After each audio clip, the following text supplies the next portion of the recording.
حي على الفلاح.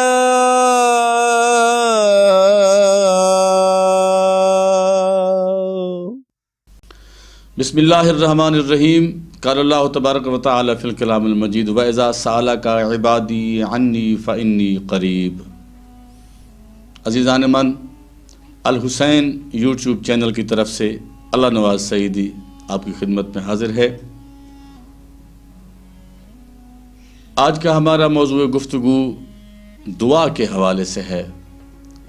آقا علیہ الصلاۃ والسلام کا فرمان عالی شان سرکار دو عالم صلی اللہ علیہ وآلہ وسلم نے فرمایا کہ الدعاء مخ العبادہ، دعا عبادت کا مغز ہے.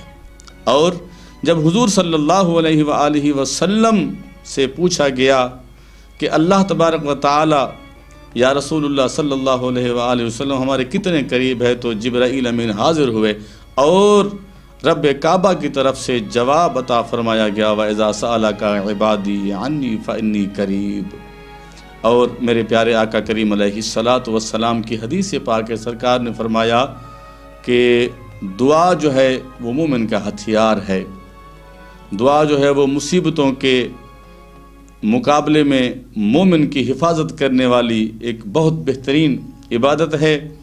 اور دنیا کا کوئی بھی صاحب اختیار بندہ، بادشاہ یا کوئی عہدیدار، اس کی فطرت یہ ہے کہ جب اس سے مانگا جاتا ہے تو وہ اپنے مزاج کے مطابق، اپنی اوقات یا حیثیت کے مطابق یا تو بندے کو عطا کر دیتا ہے یا پھر روک دیتا ہے یا منع کر دیتا ہے. اور اگر اللہ تبارک و تعالی کی بارگاہ عزت میں سوال کیا جائے تو اللہ تبارک و تعالی کی ذات ارشاد فرماتی ہے کہ ادعونی استجب لکم، میرے بندو مانگو میں تمہاری دعائیں قبول کرنے والا ہوں. بلکہ اللہ کی ذات ایسی کریم ذات ہے کہ دنیا سے مانگو تو وہ ناراض ہو جاتی ہے اور رب سے نہ مانگو تو اللہ ناراض ہو جاتا ہے. وَقَالَ رَبُّكُمُ ادْعُونِي أَسْتَجِبْ لَكُمْ إِنَّ الَّذِينَ يَسْتَكْبِرُونَ عَنْ عِبَادَتِي سَيَدْخُلُونَ جَهَنَّمَ دَاخِرِينَ. فرمایا اے محبوب دو عالم صلی اللہ علیہ وآلہ وسلم، ان سے کہہ دو کہ اللہ سے مانگا کرے، میں ان کی دعائیں قبول کرنے والا ہوں.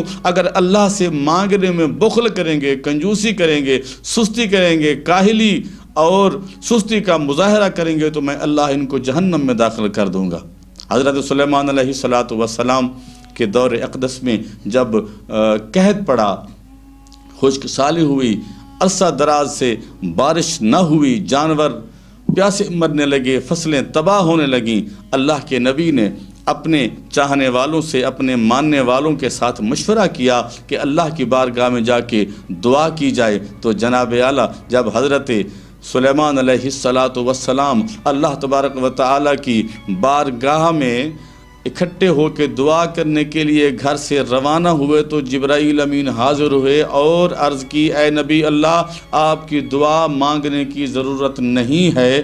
تو سلیمان علیہ الصلاۃ والسلام بہت حیران ہوئے کہ مولا کریم تو دعا مانگنے کا حکم فرماتا ہے، تیری بارگاہ سے مانگنا تجھے بہت پسند ہے، تو اب یہ دعا سے روکنے کا کیا مطلب ہے؟ تو اللہ تبارک و تعالی نے ارشاد فرمایا سلیمان علیہ الصلاۃ والسلام، تیری بھی التجا ہے کہ بارش ہو، دعا مانگنے کا انتظام کر رہے ہو، اور کیا آپ نے چونٹی کے پھیلے ہوئے بازوؤں کو نہیں دیکھا کہ چونٹی بھی اللہ کی بارگاہ میں دعا کر رہی ہے کہ مولا بارش برسا دے. اگر میں آپ کے مانگنے پہ بارش عطا کر دوں تو میری چونٹی بھی میری مخلوق ہے، چرند پرند میری مخلوق ہے، میری پیدا کی ہوئی یہ ساری مخلوق مجھ سے مانگتی ہے، اور آج آپ بھی دعا مانگنے کے لیے روانہ ہوئے ہیں اور ایک چونٹی بھی مجھ سے دعا مانگ رہی ہے. تو اے نبی اللہ، اے میرے پیارے نبی، آپ کی دعا مانگنے کی ضرورت نہیں ہے،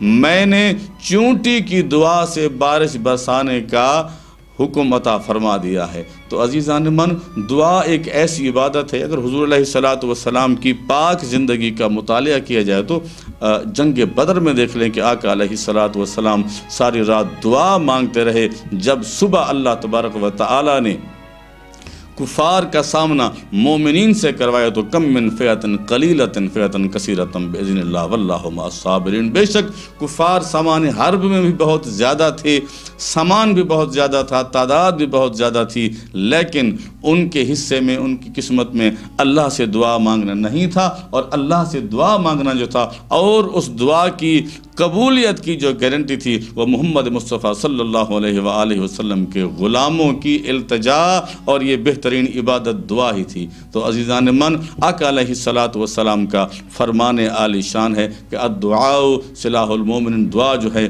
وہ مومن کا ہتھیار ہے۔